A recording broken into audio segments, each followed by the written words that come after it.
और इस वक्त सीधे रुख करते हैं दिल्ली पुलिस की प्रेस कॉन्फ्रेंस का। दो वेबसाइट हमने पिछले उसमें बताई थी, एक जनता प्रिंट एक और भारत सेवा। जनता प्रिंट और भारत सेवा दो वेबसाइट थी जिनको हमने बस्ट किया था। वो ओपन सोर्स में थी और वो उसका भी डाटा लेके उस पर भी हम काम कर रहे हैं। की भी वो लेटर मांगते थे, पहले भी एक बार ये रैकेट पकड़ा गया था कि एमएलए या काउंसलर का लेटर मांग के आधार कार्ड बनवा दिया जाता था आइडेंटिटी के लिए। क्या ऐसा भी कोई लेटर मिले? अभी इस केस में तो नहीं मिला है, बट पहले केसेस में हमने पाया है कि चेंज ऑफ एड्रेस के लिए जो आधार कार्ड में एक प्रिस्क्रिप्शन है कि अगर लोकल काउंसलर या लोकल एमएलए कुछ वेरीफाई करता है कि हमारे एरिया में रह रहा है तो एड्रेस चेंज के लिए जरूर यूज करता हुए ये एक हमें मिला है। सर, इस तरीके से पैसा लेकर ये बसाते थे, क्या ईडी को भी इसके अंदर इन्वॉल्व करेंगे, उनको जानकारी दी जाएगी? अभी जैसे जैसे हमारी प्रोग्रेस होगी, फाइनेंशियल इन्वेस्टिगेशन बढ़ेगी, तो जो भी इसमें एजेंसी इन्वॉल्व होंगी उनको हम जरूर शामिल करेंगे। सर, एक सवाल मेरा ये है, जब एलजी ने आदेश दिए उसके बाद पुलिस एक्शन में आई कि बांग्लादेशियों को पकड़ने की मुहिम शुरू हुई। जब एलजी के आदेश से पहले क्या आप लोगों ने किसी बांग्लादेशी को रिपोर्ट किया है, और क्या आपको नहीं लगता कि ऐसा पहले ही कर देना चाहिए जो एलजी के आदेश के बाद किया जा रहा है? नहीं, बिल्कुल पहले भी ड्राइव चालू थी। जैसा कि मैंने बताया, पिछले साल 2024 में 31 अफ्रीकन नेशनल्स भी हमने डिपोर्ट किए थे और इसके अलावा साउथ ईस्ट डिस्ट्रिक्ट में 5 बांग्लादेशी दिसंबर से पहले डिपोर्ट किए थे। 2 बांग्लादेशी साउथ ने दिसंबर से पहले भी डिपोर्ट किए थे। बट इसके बाद एक स्पेशल मुहिम, जिसे कहते हैं स्पेशल ड्राइव, लॉन्च की गई और उसके माध्यम से हमने पहले एक केस, उस केस के फॉलोअप में ये फर्दर चीज़ें सामने आई हैं। ये सस्टेन्ड फॉलोअप एक्शंस हैं जिसके माध्यम से ये इलीगल इमिग्रेंट की तलाश हुई है। बीजेपी जो आरोप लगा रही है कि आम आदमी पार्टी जो है वो अवैध रूप से बांग्लादेशियों को बसा रही है कि पूरा जो आगामी चुनाव है इसमें वोट लेने के लिए, तो क्या अभी तक इन बांग्लादेशियों को या जो इनको बसा रहे हैं उनका कोई लिंक आम आदमी पार्टी से मिला है, या आप मानते हैं कि जो बीजेपी आरोप लगा रही है वो पूरी तरीके से फर्जी है? नहीं, इस बारे में अभी तक हमें कोई एंगल नहीं मिला है। ये प्योरली एक सिंडिकेट है जो अपने फायदे के लिए काम कर रहा था, तो इस बारे में हमें अभी कोई लिंक नहीं। बांग्लादेश सेल भी है आपका जिसे एक्टिव किया गया है, जरा उसके बारे में प्लीज बता दीजिए।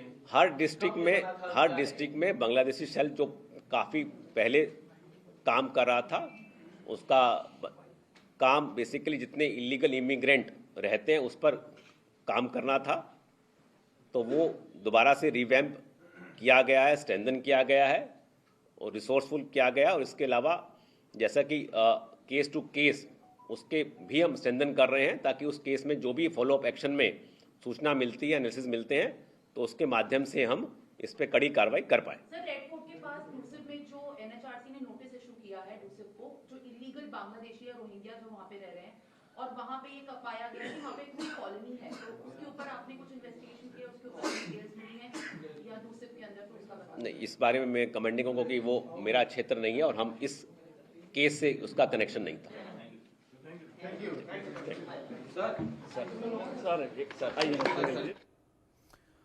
तो बड़ी खबर, दिल्ली पुलिस ने प्रेस कॉन्फ्रेंस कर बताया कि 12 बांग्लादेशियों को हमने डिपोर्ट किया है। घुसपैठियों का फर्जी दस्तावेज तैयार करता था।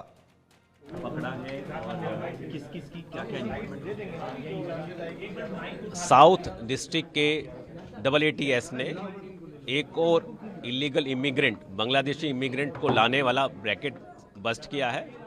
इससे पहले 2 रैकेट बस्ट किए गए थे। इस रैकेट में हमने अब तक 2 बांग्लादेशी और 2 इंडियन लोगों को गिरफ्तार किया है। 2 बांग्लादेशी जो हैं वो हस्बैंड वाइफ हैं, जिनका नाम बिलाल हुसैन और तान्या खान है। ये दोनों नेत्रकोना डिस्ट्रिक्ट बांग्लादेश के रहने वाले हैं, जो 2022 में इंडिया आए थे। इनको लाने वाला इनका भाई अनीश शेख, जो मेन ऑपरेटर है, किंगपिन है सिंडिकेट का, वो था। इसके अलावा 2 हमने जो इंडियन पकड़े हैं उसमें एक नाम अमीरुल इस्लाम है, जो मेघालय असम का रहने वाला है, जो इनको ट्रांजिट फैसिलिटी प्रोवाइड कराता था बॉर्डर क्रॉस करने के बाद। और दूसरा आशीष मेहरा, जो गुड़गांव का रहने वाला है और वो यहाँ पर इनकी फौज डॉक्यूमेंट के बेस पे आधार कार्ड और पैन कार्ड बनवाता था।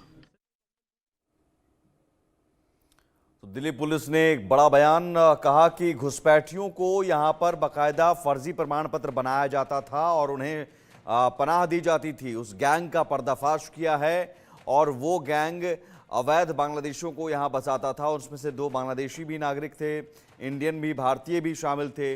ये गैंग इन अवैध बांग्लादेशियों को यहां पर सब कुछ मुहैया कराता था और 12 बांग्लादेशियों को हमने डिपोर्ट किया है और अभियान लगातार जारी है।